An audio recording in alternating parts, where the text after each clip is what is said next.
Hello everyone and welcome back to the final chicane with me, Cristinanneboylan.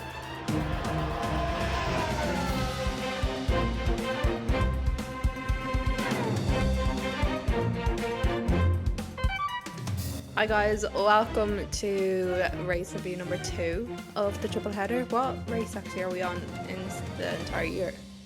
We haven't done 10 yet. I don't know. There's been a few race reviews already though, and we've just done Monaco. It is still Sunday, so we're doing the same day race review again, which I think will continue on until next week at least.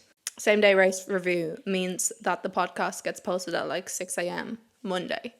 So that's why it's good for me, because then I don't have to do my podcast on Monday. All in all, I think I was a bit wary about this weekend. I always enjoy the Monaco Grand Prix, but it's not a race I would go to watch the racing, like qualifying would love. But if I was in Monaco, I would be probably there more for the vibes, because usually the Sunday race isn't too exciting. But I was pleasantly surprised. But honestly, I was pleasantly surprised this weekend. It was better than I thought it would be. Obviously, still, it would be good if there were some improvements. I don't even know how. The Formula 1 are trying, and that's all we can ask for right now.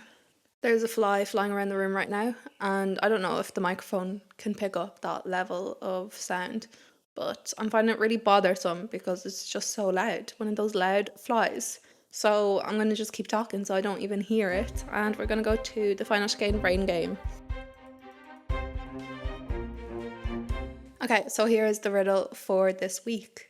My fury ignites when the lights go out. In battles on track, I've fiercely clout.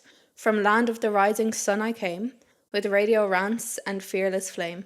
Though I'm young, my pace is clear. Red Bull watch me ride with cheer. Who am I, this warrior small, roaring down straights with no fear at all? So who is that? I think, okay, I know, it's a little easier one than we're used to sometimes. Sometimes they're easy, but let me know who that is. I've been waiting to do this person for a while, but I just couldn't get the rhyme right, and I purposely chose to do the riddle of the week during Monaco because I was thinking about it during the race, because to be fair, you can let your mind drift a bit during the race. Usually. A bit. During the start of it, I was like, oh my god, maybe I didn't even, if so much is going on, I'm not going to even have time to think about the riddle of the week, but alas, I did have time. I had plenty of time, in fact.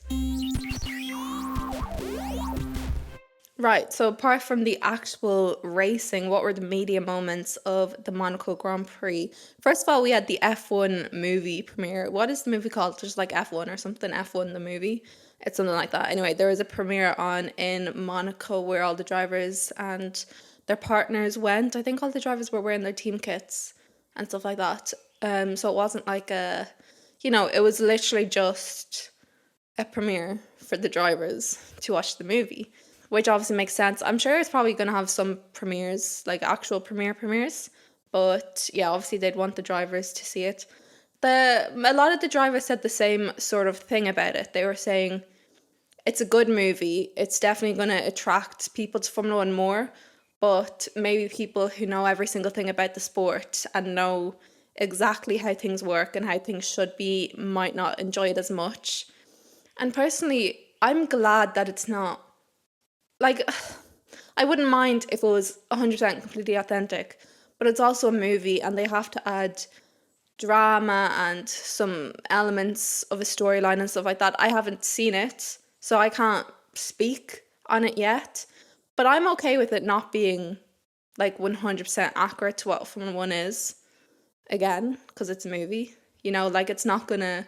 I saw a lot of comments about people complaining they were using Apple Macs instead of, whatever they do use. But it's that does not bother me in the slightest, who cares? It's a movie and it's Apple as well, so there's going to be some product placement in there. My one want for the movie is that any female character in it is not just thrown off to be the romantic interest, because that's a prevailing problem. Formula One scene is a man sport, and I think this movie could do great to show that side of Formula One of women. And, you know, working as myself in media, well, I say working, having my podcast in Formula One, technically a job, I swear, because I make money now. Even if it's like €1 a video, I don't care. But yeah, so that was, so some people are saying that I think the main guy's engineer, is it engineer? I don't know, turns into like his romantic interest, which I can see why people might not love that. But honestly, if she's shown being a boss woman and like being such a valuable member, and that her being a woman isn't, you know what I mean, then I'm fine with it. We just need to not push women to the side for this movie, I hope. I don't know. My favourite reaction to the movie was Kimi Antonelli. His first one was, he was like saying, yeah, no, it's good. It's long. And that was like one of the only things he said about the movie, was that it was long. So it's long, I'm guessing. How long is it? I'm sure we have a running time, do we? I don't know. But also, if like it's not that long and the drivers were thinking it's long, that would probably mean that it's boring. But I don't think it would be boring. Maybe it's because they watch. You know what? It's probably going to be a bit more boring for the people who watch Formula One, because they have experienced some of this drama. I mean, we experience a lot of this drama every weekend, and for people who don't know anything about the sport, it could be quite insane to see the ins and outs more of what Formula One is. So I agree with whoever it was, maybe Charles, I can't remember who said it, that it's not a movie for Formula One fans or Formula One drivers. It's for everyone, and that's the way that they had to make it. So yeah. Back to my hope on a fairer portrayal of women in motorsport. The F1 Academy Netflix series looms closer, and the trailer of Leah Block that came out, oh my god, it was, obviously if you don't know Leah Block, get to know her. She's an incredible driver, obviously daughter of Ken Block, and seeing her story a bit more behind the scenes and how she became the best driver in her rally, and I don't know, it's just watch that trailer to get you hyped, because now I'm hyped, and the way it already looks to be produced is the type of way I like, you know? So I'm excited for F1 Academy, which I believe is also called F1 Academy. What else besides the racing happened? We had Adrian Newey into the paddock for the first time since he left Red Bull, and he's obviously with Aston Martin now, and he did a bit of an interview, and we'll see a bit more of him now coming forward. But I think things are looking good for Aston Martin's future. Maybe the race today did not show that. Maybe, no.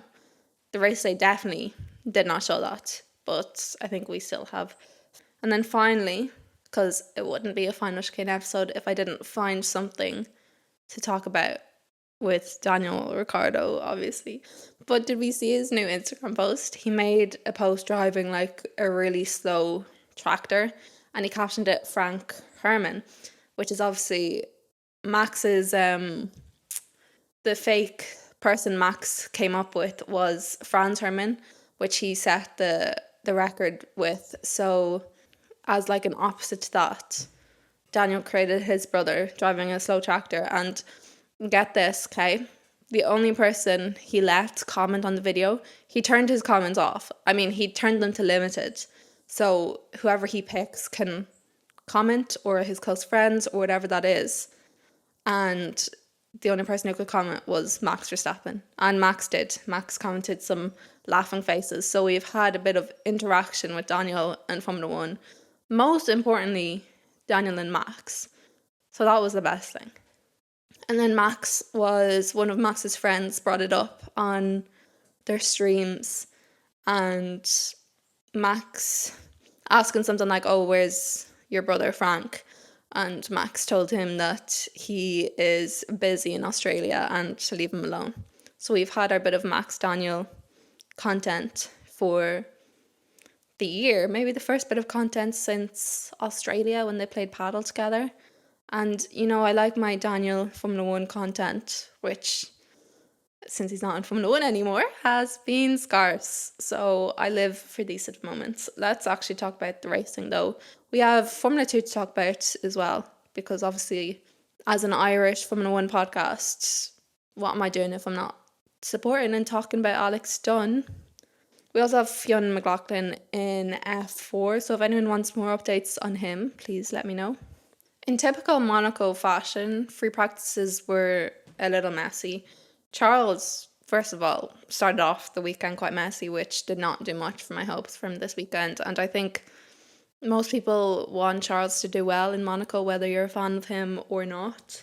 He went off one lap, he had contact on another, he had front wing damage then, and he lost like half of his front wing actually, so it was quite extensive damage. And I think it was Aston Martin, he went into the back of Lance Stroll, not Charles's fault, but fault Lance did pull out in front of him. Lance was even more messy this weekend. He's probably one of the messier drivers in free practice and qualifying, which did earn him some penalties throughout the weekend. There was just lots of close ones. Even Gasly had a very, very close one. And then obviously had too close of one in the race, which ended his race for him. So after FP1, we already had one grid penalty, and that was for Lance, and he just had a one-place grid penalty due to that impeding. FP2, we had more mess. We had Piastri crashing, Hadjar as well hitting a barrier. So we had two who were looking good for this weekend, already making some mistakes in FP2. Both of them luckily did have a rather successful weekend though. Hadjar was just messy in that session in general. I think he had another off at some point.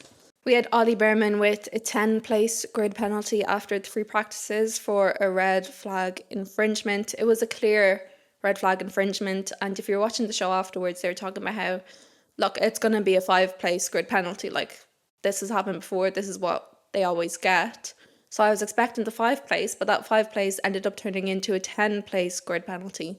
That did bring a bit of controversy and a bit of confusion as to why it was so extreme than usual. I think if there was a reason, it would have just been because in a track like Monaco, that infringement is a lot more dangerous than in some places. But a lot of people were concerned that maybe the FIA were being a little harsh on Ollie because he did speak out a little on them last week. And we've potentially seen before that when a driver does speak a bit more freely or does say something about the FIA, they do tend to get punished in some sort of other way. I do wonder if what he said was enough to actually get punished, like because of what he said, if that makes sense.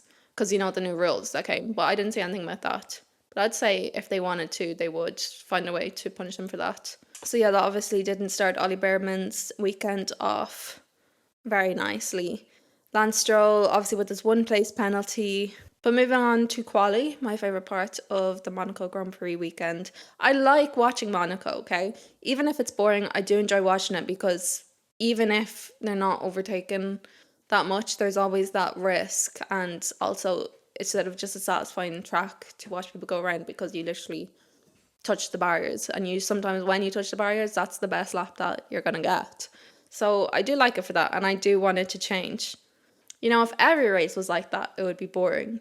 But I don't think we need to increase the amount of street tracks. But for now, I'm happy with Monaco as it is. Again, a messy start to qualifying already. Stroll impeded Gasly, but luckily there was no further investigation with that. We wouldn't want. Stroll could have been looking at another penalty for the race. A yellow flag midway through the session. Antonelli hit the wall. Very unfortunately, it's 2 weeks in a row that he has crashed out, and obviously Monaco is not the place that you want to be doing that. But he still did have a fast enough time to go through to Q2. So him crashing obviously prevented other people from improving on their laps, but then he drove fast enough before he crashed that he got through. So you'd be pretty, you know, that's something that's been talked about a bit, like if you crash, should you be out of should you be out of the session and not allowed to progress, but I'm okay with how it is as of now. So P20 we'd call Pinto, Stroll, Gasly, Behrman and Bortoleto. Behrman with his 10 place grid penalty, obviously he would have had to finish in the top 10 to not be starting last. So he probably wasn't going to be pushing too hard anyway. But it is also a little unfortunate because the weekend did look a bit more promising for Haas than usual, especially in the hands of Esteban Ocon, who had a very good weekend. Colapinto again, just overall struggling. There was only one person separating him and Gasly, so perhaps the Alpine just wasn't. It's not as suited to this track as it has been to some of the others, but of course, replacing Jack Doohan and having all of the eyes on him, he'd want to be doing better than that, and it must be tough. I think people are giving him a fair chance though right now. I don't see people jumping down his throat this early, which is good because I don't think it should be like that. Q1 also saw the Verstappen-Hamilton impeding, which would later lead to Hamilton getting a 3-place, was it, penalty for the race. And yeah, that was a slam dunk sort of penalty because even Hamilton knew that he had impeded. He didn't do it on purpose. It was just a communication sort of error. He was told Max is on a fast lap. No, Max is on a slow lap. He moved out in front of Max. Max was on a fast lap. Q2, things got even worse for Mercedes. Russell ended up losing power in the tunnel of all places, which panics me a little. I don't like when anything happens in the tunnel because, you know, the tunnel scares me a little, but nothing has happened, so we're fine on that end. He lost power quite early, but kept going, obviously hoping to get the power back, but it did eventually just conk out, and he had to stop in the tunnel. He just had no battery, so that was both Mercedes out then, both into Q2, but neither of them actually setting times in Q2. While Max was having a better weekend, Yuki was again struggling and unfortunately only got P12 in Q2. So we had Sainz P11, Tsunoda, Hulk, Russell and then Antonelli.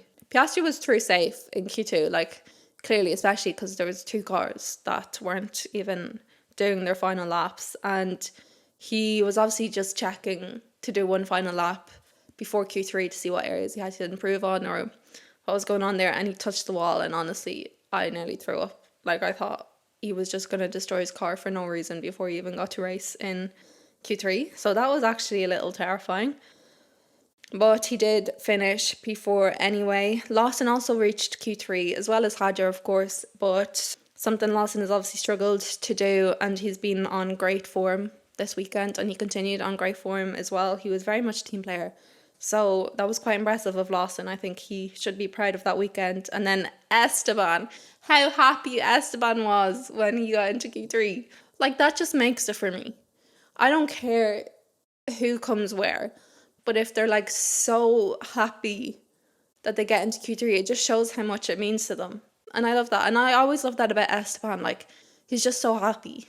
He celebrates the little things and then pushes and works harder. And we have seen things come in his favour. He's one of the hardest working drivers on the grid, I think, and he doesn't always get the credit that he deserves. So I was very happy that he got a good qualifying, a good weekend overall. Things were looking very close in qualifying. There was like 15 milliseconds between Norris and Piastri for provisional pole. So I did think they would be locking out the front row quite early on. And then Charles did his lap and I was like, yes, Charles succeeding at Monaco is, you know, I'd love to see Lando or Piastri get pole, but Charles pole in Monaco is sort of like the dream all the time, even though usually he, you know, it hasn't always turned out to be the most successful when he got pole, but still. So it was looking good for Charles, and then Lando came along and he did have an incredible lap and he took poles from Charles. He actually set the new track record. So Lando had the 109.954 to Charles's 109. So it was close, but Lando, he was on form all weekend. Then we had Formula 2, guys. Okay, we know I've been keeping you up to date the best I can with Alex Dunne. And Formula 2 is actually on, you know, I've been getting up earlier to watch these races. It was on at, what, like 8:40, 50, something today? I don't know. It was on before 9. Which is earlier for me on a Sunday. Anyway, I don't mind getting up because, you know, you're hyped because the Irish driver is driving. Did any of you watch F2 though? Because I was quite nervous before the race, and I was saying like, oh, on my TikTok, because I live like vlog my reaction to Formula 2 quali and the race. And Alex was starting on pole, first Irish man on pole in that, and he ended up causing an 11 car pileup on lap one. On turn one, in fact. So he just went for like a gap that wasn't there, and he didn't have the better start out of him and Victor Martins, and Victor got ahead, and he just sort of like plowed straight into him, took him into the wall, and caused like what 9 other cars to just pile up behind him. It's quite surreal to watch. No one got hurt. There was no extreme damage, thank God. Because you would be worried, but everyone sort of, you know, it was more a lot of cars couldn't pass, so they had to slowly crash. There was no really high speed incident. I'd say Alex was in the most dangerous position out of them because he got a little tap from another car as well when he went sort of sideways into the road. So that's how Formula 2 went today. So he's no longer leading the Formula 2 championship, but we had a week. We had a solid week, and he got pole in Monaco, which was good. You know, it's funny when my driver causes an 11 car pileup where no one got hurt, but girl, I would be angry if it was another car that caused a pileup that Alex was involved in. So that's where my biased nature will always lie. It's only funny when it happens to everyone else, okay? But like Formula 1, F2 is a triple header, so we still have Barcelona for anyone keeping tabs on Alex Dunne. But look, he's making it to Formula 1. I've decided. I don't care how. That is his one issue. He's a little messy, okay? He has the speed. He takes the risks that not a lot of the other drivers are going to take. And sometimes those risks pay off and he'll end up winning a race or getting pulled because of it. Or sometimes he'll take out 10 other cars while trying. So I think he needs to find the balance there a bit more. But, you know, who am I to judge? Let him race. Okay, the Monaco Grand Prix today, a mere few hours ago. Dua Lipa was there actually, which was pretty cool. Starting tyres were quite important, but they were also very different. We had everyone on different tyres. I think the top 10 were composed of everyone on a different tyre. Not everyone on a different tyre, because there aren't 10 tyres. You know, all 3 tyres were used in the top 10. Obviously, the tyres in Monaco are a lot softer than usual. Like, the hard tyres are a lot softer. It's a shorter lap, obviously, and less overtaking opportunities. We had Max, Hamilton, and Alonso on hard. We had Lawson on soft. We had Yuki on softs. And most of the rest on mediums. We had Charles on mediums anyway. Clean first turn, which was nice after the mess that Formula 2 was, because once again, 11 car pileup. So I was happy to see the clean first turn. Lando kept the lead. He had a good start. He kept clean. I like that Lando was moving away from his criticism of like bottling the lead. Well, I guess, is this his first pole this season? Yeah, it is, right?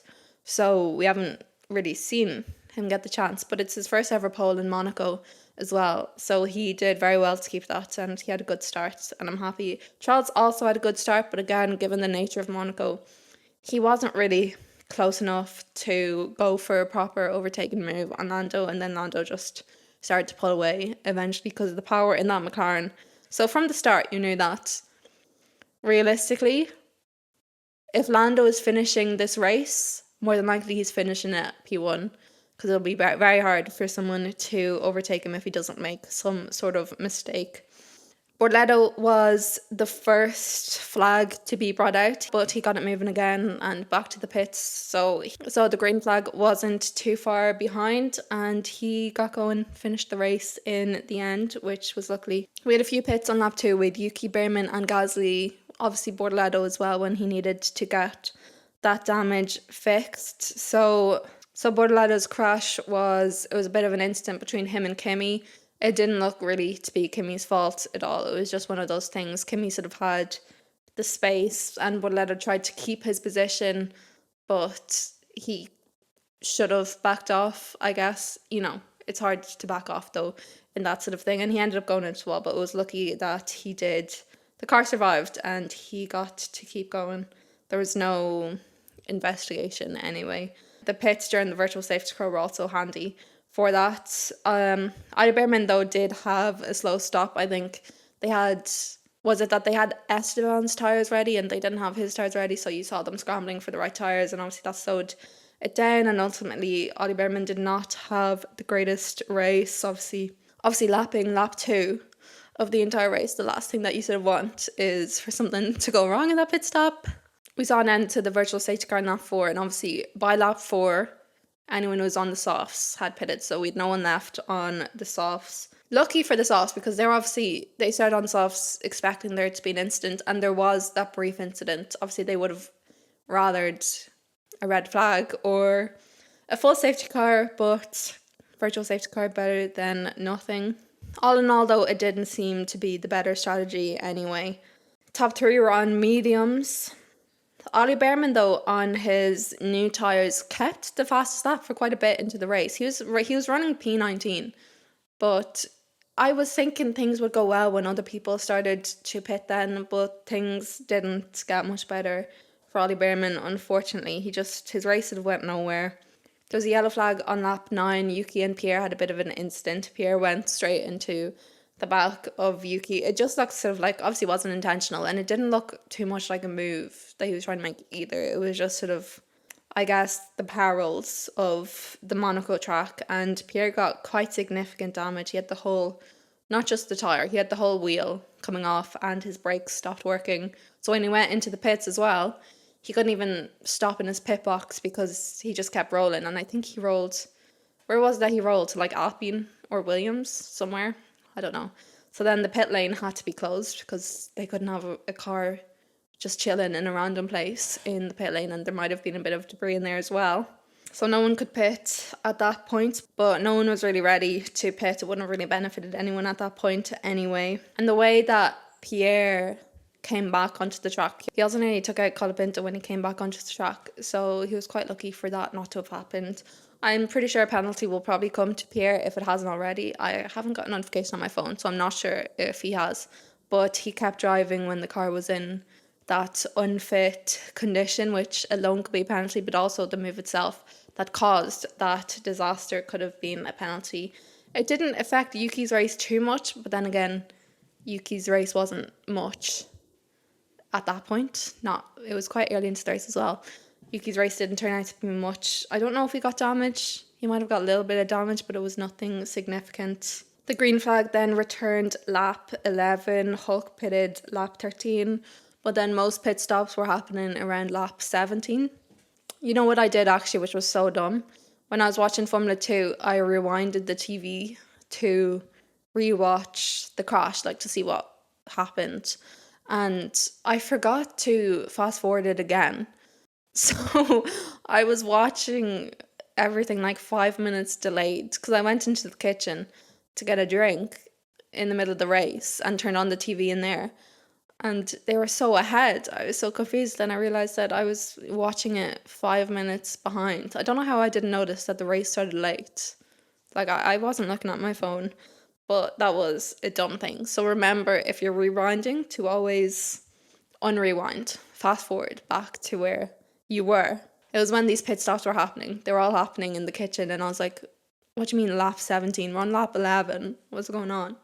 So again, Haas going for an interesting strategy with Ollie Behrman. They had him done both his pit stops by lap 19. So what he wanted was slowly the cars in front of him to just fade away while he gained a few positions, but it didn't exactly work like that. And it largely didn't work like that because of the game that the cars were playing. It was sort of funny. When this happens, like, not that often, it's funny. If this was happening in every race, it would be so annoying. But, like, when one teammate just sets out to slow every other car down for their teammate, it's, like, funny. I enjoy it because it's just not like, it's not Formula One, you know? Formula One's about fast racing, and then this is just like going slow because you know that they can't overtake. Oh my God, I haven't even mentioned my boy Hajar at all. One of my favorite Formula One drivers ever now. He's so funny, but also he's just so good. Like, I think he could be in with the shoe, you know, have a little toe in for the rookie of the season. Because, okay, Kimi Antonelli is incredible, and he is in the Mercedes though, but he also got that Mercedes seat. He got the seat for the fastest car because of his talent. So it is hard to compare them when Hajar is in the Visa Cash App or B. But I would say there's not too much difference between them. I'm really impressed with how Hajar is doing, and I don't think he's getting enough credit for it. But also, like, he's such a funny person. He seems so nice. I want to meet him. I want to interview him. So Hajar was doing well, but he did well throughout the entire race. Then our race leader, Lando, boxed lap 19 as well. We had Leclerc, Piastri and Verstappen all stay out, so they took the lead from the race from there. But things got a bit worse for Piastri because he then had a slow stop, so he had to make up a lot of time, or he had to try and make up a lot of time during his outlap. Hajar then completed his second stop as well, early. And while Visa Cash App were successfully playing the game, they basically started the game, in fact. Lawson was very much a team player in this. He held up all the cars behind him to give Hajar as much space as he could before he boxed, and then it worked. It worked for Visa Cash App, and I'm glad it did. So Lawson started the train. Williams weren't very happy about that, but he did give Hajar a lot of time with that, and then Williams had to start playing their own game to combat Visa Cash App's game. Some issues with the blue flags were cropping up. It always happens at Monaco, but obviously it's even worse with the trains, with the DRS trains. Obviously not as easy for the drivers to get past, but I think the drivers did a good enough job with the blue flags. I don't think there was too much of an issue there. I know Charles was a little frustrated at some point. I love how the commentators were talking about how unlucky Alonso is, and then his car broke, so he retired on lap 38. He got his car out of the way before, so there was nothing. It could have easily been a red flag or a safety car, but it was in a good place, I guess, that he had to retire. His car was in smoke as well. So Alonso's year is just going from bad to worse. His level of luck is pretty much non-existent. Liam Lawson pitted lap 42, and then Albon pitted the same lap, which was such a waste because Albon was in that train. That was really frustrating to me. So Carlos was doing the same as Lawson was doing for Hajar. So Carlos was holding up the other cars to try and give Albon more space, but then them pitting at the same time. Albon, the order just returned to what it was, and that didn't work, so Williams just swapped the two. So now Albon was trying to hold off as many cars as he could to give Carlos that sort of go. And that's when the drama with Carlos and George happened, which I feel so bad about, because when those games are being played, you got to take some risks. So obviously George was fed up, so he made the decision to overtake him off track, and he was like, yeah, I'm not giving back the place, I'll take the 5-second penalty. And then the FIA turned around and gave him a stop and go penalty in the pits. So that didn't work, because of course, it was funny though. That was my favourite part of the race. George is having enough and completely just going off to overtake Alex. Especially because Alex is never like the terror in Formula 1, but he was being the terror today on orders of his team, obviously. He got to protect Carlos, so he was doing a good job at that. We had Tsunoda pitted in lap 76, Max pitted in lap 77. Obviously, the last laps of the race, Max was leading, obviously, because he hadn't pitted before this, hoping for a red flag or a safety car or anything. It did not come into his favour, though, and in the end, he finished P4. So we had Lando, who drove a very steady race. He had his family there. And he got his win in Monaco, which, most drivers will say if they could get a win anywhere, it would be Monaco. So it's very special for Lando. He didn't put a foot wrong, and I think now he's a literal handful of points away from Piastri, which might make things a little more difficult in McLaren camp and basically what they decide to do. I saw that Zach was going to go to the Indy, but after Lando got pulled, he realised that he could actually not do that. I'm glad he didn't. And I'm sure he's glad he didn't, because then he would have missed Lando winning in Monaco. Probably a little frustrating that it's a triple header, so he probably would have liked to celebrate more in his home in Monaco. He probably has more friends there than usual, but we've Barcelona next week, so none of that.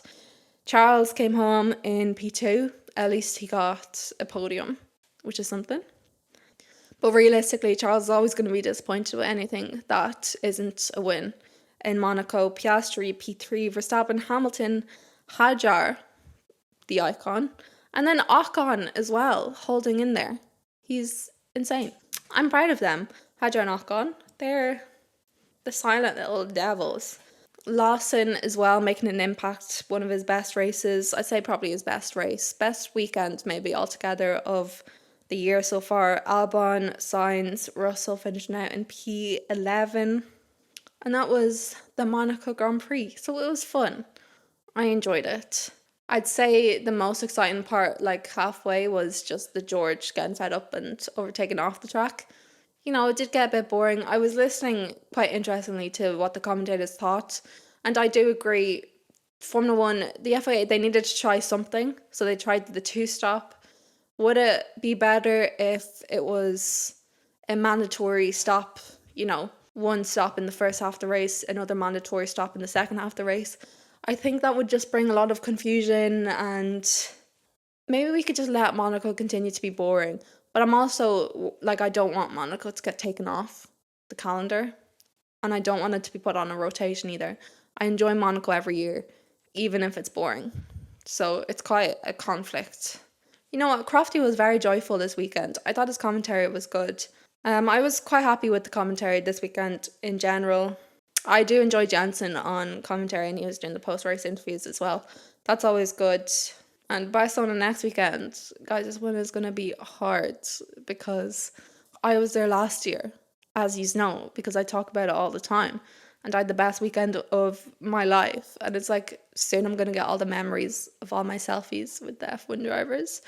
And it's going to be so sad because I'm not going again this year, and I'm so jealous of everyone who is going.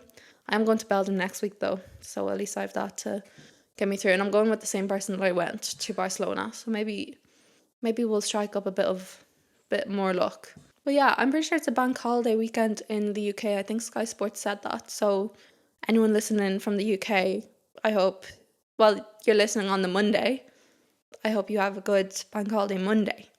I don't have a bank holiday, but I also don't work Mondays. So every Monday is a bank holiday for me. And that's it. I will see you for... Oh my God, I nearly forgot to give you the answer to Riddle of the Week. Can you imagine? The answer, will we all say that to count of 3, ready? The answer to Riddle of the Week is 1, 2, 3, Yuki Tsunoda. I don't think I've done Yuki before. Ukes. He was always bound to come up for Riddle of the Week. It was a bit of an easy one. Obviously, mentioning Japan, noticeable feature of him, which is him being very little. He's little in height and fierce. Little and fierce. So it was a bit of an obvious one, I guess. I'll make it harder next weekend.